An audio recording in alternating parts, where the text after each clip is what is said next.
100% कारकर्दगी तो दिखानी ही पड़ेगी, क्योंकि इस बार जो इंडिया है और उसका मीडिया है हमेशा की तरह बहुत ब्रैगिंग कर रहा है, और उनके कुछ फॉर्मर प्लेयर्स तो बहुत ज़्यादा बुरा भी कह चुके हैं पाकिस्तान के लिए, शायद बहुत ज़्यादा जज्बात में बह जाते हैं। इसी तरह वो जज्बात में बह गए थे 2017 में, लेकिन उसके बाद उनके अरमानों पे जो पानी बहा है ना, मज़ा आ गया।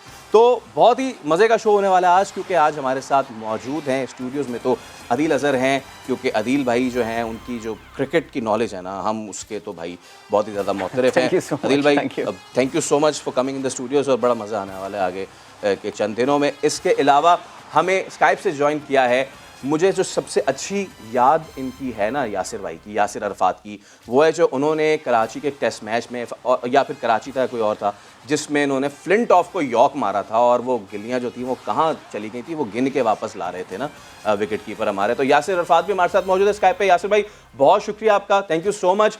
और आप भी इंडिया के खिलाफ खेल चुके हैं शॉर्टर फॉर्मेट, ख़ास तौर पर वो नेल बाइटिंग जो था ना, सबसे पहला T20 जो हमने खेला था और वो बॉल ओवर पे चला गया था, वो तो समझे आज तक हमारे जहनों में नक्श है। उसमें आपने भी लेट ऑर्डर में आके बड़ा अच्छा हिट किया था, बड़ा ज़बरदस्त हिट किया था। शुरुआत हम इसी से करते हैं। 12-0 वर्ल्ड कप एनकाउंटर्स में है India versus Pakistan.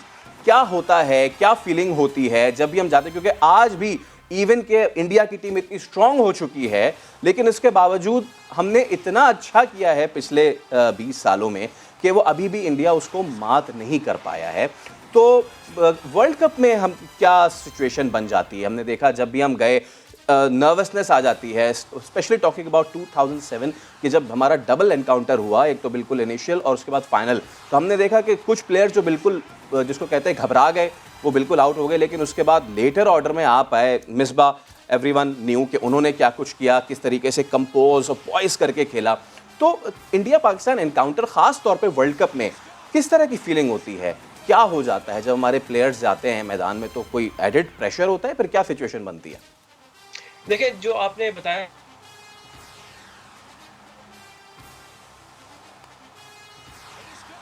Okay, Yasir भाई की हम बात को कंटिन्यू करेंगे, और यही सवाल मैं जो है ले जाता हूँ अदील भाई की जानिब। अदील भाई, आपने बहुत एनकाउंटर्स देखे हैं, ख़ासतौर पे जब ये सहरा में क्रिकेट होती थी, मुझे तो वो वाली दिन याद है, जुम्मे वाले दिन मैच होता था, बिरयानी बनती थी, सब जुम्मा पढ़ के आते थे, और उसके बाद वसीम भाई पहला ओवर डाल रहे होते थे, और पहले पे सदा गोपन रमेश LBW, उसके बाद द्राविड LBW, एक 9 हो गई थी, वरना अजहरुद्दीन भी आउट हो गए। बिल्कुल ठीक है, तो हमारी तो यादें बड़ी अच्छी जुड़ी हैं when it comes to Sharjah और दुबई, और लेकिन वर्ल्ड कप में क्या हो जाता है, मुझे ये आज तक भी समझ में नहीं है, क्योंकि इंडिया वाले उसी पे ब्रैक करते हैं और उनके पास है नहीं कुछ ब्रैक करने के लिए। उनके पास देखिए, एक चीज़ तो Faisal is absolutely clear, India इस वक्त पाकिस्तान से एक बेहतर टीम, बल्कि एक बहुत बेहतर टीम है। एक तो उनका एक्सपोजर बहुत अच्छा उनको मिल रहा है, उनका board is taking good care of them, they are very rich players and all. उनकी बॉडी लैंग्वेज, कॉन्फिडेंस, मैं अभी बाबर को बोलते हुए देख रहा था, विराट को मैं कल बोलते हुए देख रहा था, बहुत बड़ा डिफरेंस है, ये सारी चीज़ें हैं। लेकिन यू आर एब्सोल्युटली राइट, अभी आप यासिर अरफात का जिक्र कर रहे थे, इन्होंने 2007 के अलावा जो श्रीलंका में 2013 में 2012 में जो T20 वर्ल्ड कप हुआ था, उसमें भी इंडिया वाले मैच में, बिकॉज आई वॉज देयर, मैं ग्राउंड में उस वक्त बैठा हुआ मैच देख रहा था, अपने दोस्तों के साथ में गया हुआ था। लेकिन प्लेयर्स की बात तो यासिर बताएंगे, लेकिन वो जो क्राउड का उस वक्त हाल हो रहा होता है, आप स्पेशली मैदान में बैठे हुए हो, you can actually you feel sorry for the players कि इन पे इस वक्त क्या गुजर रही होती होगी। मेरा ये ख्याल है, आई थिंक बड़ा स्टेज होता है, स्पेशली अगर हम पिछले कुछ सालों में देखें ऐसे मौके आए जहाँ पे we came close to beating India. I think 2007 match final की आपने बात की, वी केम एगनाइजिंगली क्लोज। इसके अलावा मेरा ये ख्याल है कि 99 क्रिकेट वर्ल्ड कप में पाकिस्तान की शायद किसी भी वर्ल्ड कप की बेस्ट टीम खेली थी, मेरा नहीं ख्याल कोई टीम उसके आसपास भी आती है। We had a good chance to beat them. 2011 Misbah-ul Haq hero to villain बन गया अचानक, वो क्या हुआ सिलसिला। उसके बाद से लेट्स बी फ्रैंक, पाकिस्तान और इंडिया की टीम्स के दरमियान डिफरेंस इतना ज़्यादा रहा है। मैं भी कल इंडियन कुछ टीवी चैनल्स देख रहा था, मैं भी कुछ उनके एनालिस्ट को देख रहा था, उनके प्लेयर्स को देख रहा था। I mean if they are bragging, they unfortunately have got a reason to brag, वो कर रहे हैं बिकॉज उनकी टीम हमसे बेहतर है। बट मेरा ये ख्याल है कि प्रेशर सिचुएशंस को in recent years, may be it's the IPL exposure, भरे हुए मैदानों में जिस तरह करते हैं, यंग प्लेयर्स आए जा रहे हैं। प्लेयर्स की आपने बात की, यासिर भाई दोबारा that's great, that's great. Yasir भाई बताइएगा, मैंने आपसे पूछा था कि जब इंडिया के खिलाफ वर्ल्ड कप में ग्राउंड में हमारे लड़के उतरते हैं, माइंडसेट क्या होता है, और अगर पॉजिटिव माइंडसेट होता है तो फिर वो रिजल्ट लूज में क्यों आ जाता है? देखिए, इट्स ऑल अबाउट प्रेपरेशन।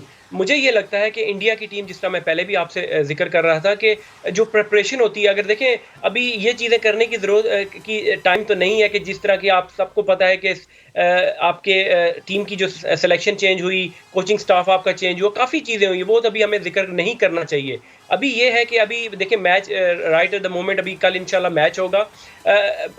मैं खुद भी अब कोचिंग की फील्ड में आ गया हूँ, तो मेरी अगर पर्सपेक्टिव अगर आप पूछते हैं मैनेजमेंट का, तो अब तो ये होना चाहिए कि ये जो आउटसाइड प्रेशर है, जो हाइप क्रिएट हुई है, प्लेयर्स को इस चीज़ से दूर रखा जाए, जितना ज़्यादा से ज़्यादा उनको सोशल मीडिया पे इंटरेक्शन से, आई एम श्योर उन्होंने बताया भी होगा, और आप एक यूनिट की तरह रहते हैं, और आप जो इंडोर गेम, टीम बॉन्डिंग की जो एक्टिविटीज़ होती हैं, टीम डिनर्स इकट्ठे जो किए जाते हैं, ये बड़ा इंपॉर्टेंट होता है। टीम की परफॉर्मेंस इससे फिर रिफ्लेक्ट करती है। इंडिया का मैंने ये देखा है कि उनकी जो प्रिपरेशन होती है, स्पेशली जब वो पाकिस्तान के खिलाफ खेलते हैं, तो बड़े ही काम एंड कूल, और जो मास्टर स्ट्रोक इंडिया ने खेला है, वो महेंद्र सिंह धोनी को जो अब ड्रेसिंग रूम में ले आए हैं, तो हमें भी इस तरह की चीज़ें, इस तरह के इवेंट्स में, आईसीसी इवेंट्स में, और स्पेशली जब इंडिया से खेलें, तो इस तरह की चीज़ें हमें करनी पड़ेंगी ताकि अपने प्लेयर को ज़्यादा से ज़्यादा रिलैक्स रखें बिफोर दिस कॉन्टेस्ट।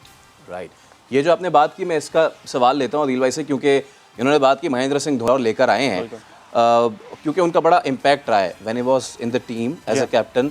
वही चला रहे होते थे स्पिनर्स को, ही वाज लाइक वो मास्टर पपेटर, और वो उनकी उंगली में ना वो स्ट्रिंग्स जुड़े होते थे, चाहे वो युजवेंद्र चाहल हो या फिर कोई और, वो पीछे से बता रहे होते थे और वो सब हो रहा होता था। आफ्टर ही इज गॉन, उसके बाद से विराट स्पिनर्स को उतना अच्छा कैरी उन्होंने नहीं किया है। मैं देख रहा था सोशल मीडिया पे, किसी ने भी कहा था वो महेंद्र सिंह धोनी का मेंटर हम भी लेके गए ना सरफराज।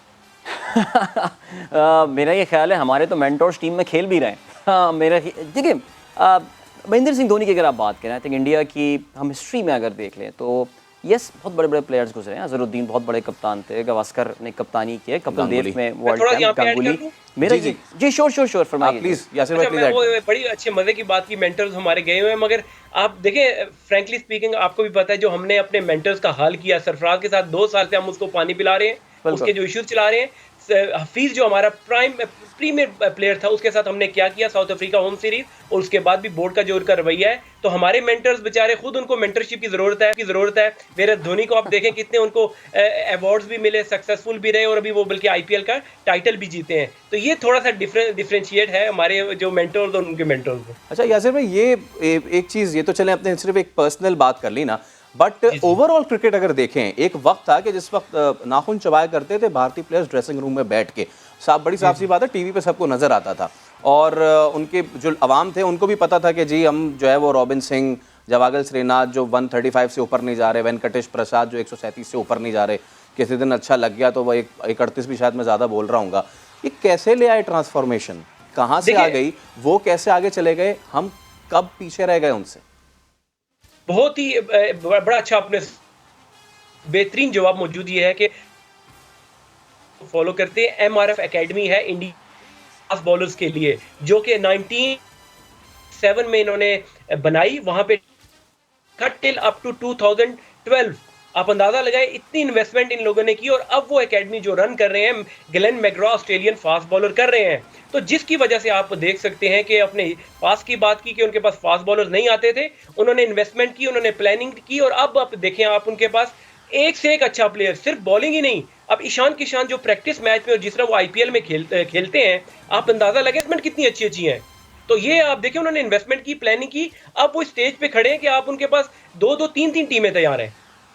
एब्सोल्युटली, 2-2, 3-3 टीमें, और यही मेरे ख्याल से वो चीज़ थी जो इतना ज़्यादा उनके अंदर कॉन्फिडेंस लेके आई है कि वो आज बैठ के पाकिस्तान को बिल्कुल राइट ऑफ कर देते हैं। बहुत शुक्रिया यासिर, हमारे साथ मौजूद थे। उम्मीद है कि आगे आने वाले शोज़ में भी आप हमारे साथ मौजूद रहेंगे।